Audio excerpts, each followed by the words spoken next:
Tara. Halika na.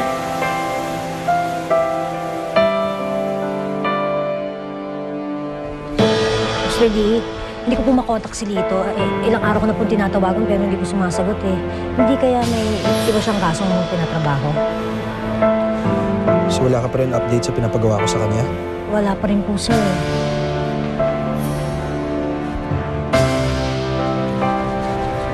Uy! Nandiyan pala kayo. At teka muna. Kayo ba magkasama doon sa concert ni Rose Ann? Ay! Kayo ba'y nagkabalikan na? Hindi po. Siguro mas maganda kung magkaibigan muna kami. Muna, sinabi mo yan, ha? Ibig sabihin, may pag-asa pa ako. Ano ka ba, nagkamali lang ako, no? Ah! Yan ang gusto ko. Naku, kinikilig talaga ako sa inyong dalawa. Sali nga po pala, si Eric ba si Remy sasama sa concert? Ano, tapos ka na dyan?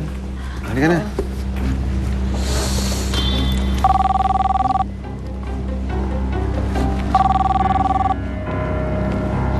Hello? Magkita tayo. Sasabihin ko sa inyo kung sino si Abigail. Sino to? Magpapakilala ako sa inyo oras na magpunta kayo dito. Pero tandaan nyo, huwag na huwag kayong magkasama ng pulis. Kakaintindihan ba tayo? Teka sandali, anong prueba mo nakilala mo si Abigail? Sa Pasay Municipal Hospital siya pinanganak. Ang kaarawan niya may 1. Pero dinoktor ng nurse ang araw ng kapanganakan ng kapatid ni Andre. Kaya hindi niya makita ang files niya. Puntahan niyo ako sa kanto ng Cruz na Ligas. Corner P. Garcia. Bago pa mahuli ang lahat.